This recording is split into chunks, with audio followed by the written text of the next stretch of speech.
इस वीडियो को शुरू से लेकर आखिर तक जरूर देखना, क्योंकि इस वीडियो में मैं आपको ऐसी बातें बताऊंगा जिन्हें अगर आप गुप्त रखते हो तो आपको जीवन में कभी कोई परेशानियों का सामना नहीं करना पड़ेगा।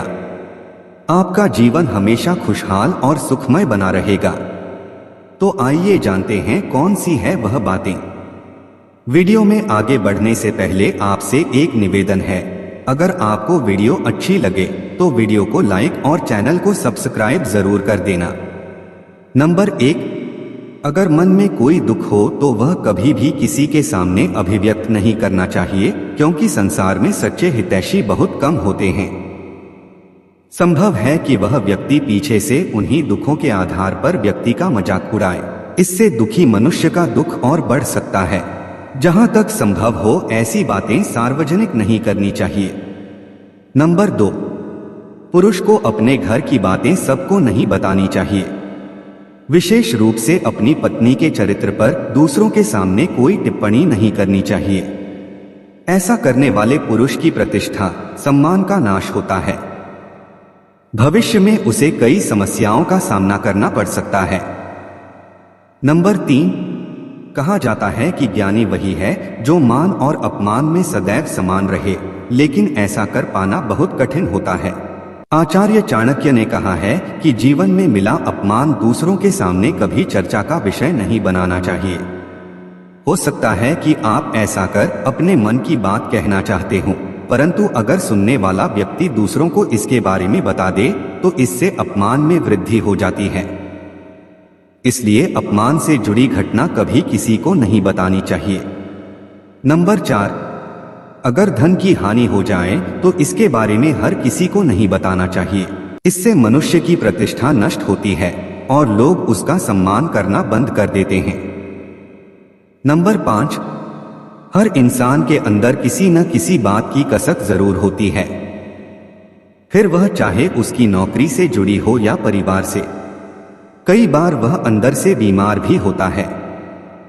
ऐसे में चाणक्य नीति में साफ साफ कहा गया है कि कभी भी पुरुषों को अपना दुख दूसरों से नहीं कहना चाहिए। दुख खासकर पुरुषों को हमेशा गुप्त ही रखना चाहिए।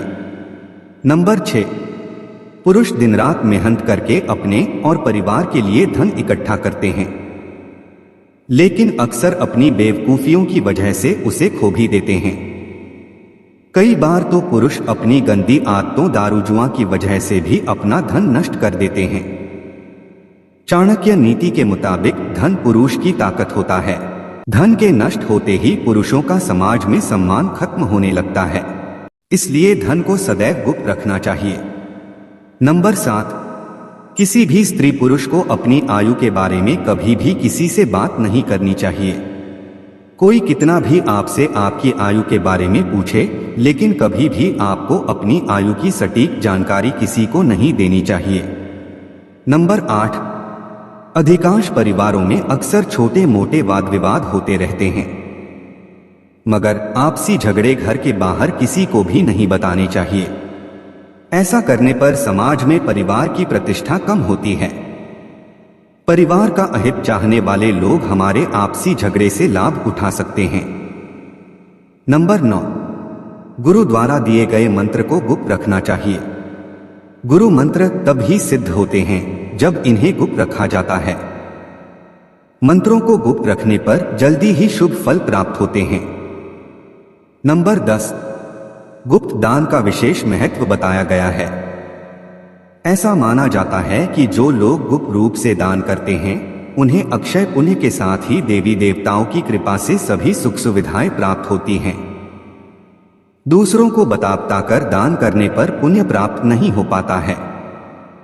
नंबर 11, यदि हम किसी बड़े पद पर हैं और समाज में हमें बहुत मान सम्मान प्राप्त होता है तो इस बात को भी गुप्त रखना चाहिए। किसी अन्य व्यक्ति के सामने इस बात को जाहिर करेंगे तो इससे अहंकार का भाव पैदा होता है। अहंकार पतन का कारण बनता है और इससे आपकी प्रतिष्ठा कम हो सकती है। नंबर 12, स्त्री पुरुष को रतिक्रिया के समय एकांत का विशेष ध्यान रखना चाहिए। इस कर्म से जुड़ी बातें भी गुप्त रखनी चाहिए। यदि ये बातें दूसरों को मालूम हो जाती हैं तो यह हमारे चरित्र और सामाजिक जीवन के लिए अच्छा नहीं होता है। नंबर 13, चाणक्य नीति में बताया गया है कि व्यक्ति को कुछ ऐसी औषधियों की जानकारी भी गुप्त रखनी चाहिए जो कि बहुत महत्वपूर्ण हो, क्योंकि सिद्ध दवाओं का इस्तेमाल केवल दूसरों का इलाज करने के लिए ही किया जाना चाहिए। यदि किसी गलत व्यक्ति को इनका पता चल जाए तो वह किसी को नुकसान पहुंचा सकता है। नंबर 14, चाणक्य नीति के अनुसार कभी भी अपने घर की कमियां किसी बाहरी व्यक्ति के सामने व्यक्त नहीं करनी चाहिए। इसकी वजह से आपके परिवार में, समाज में बदनामी का सामना करना पड़ सकता है।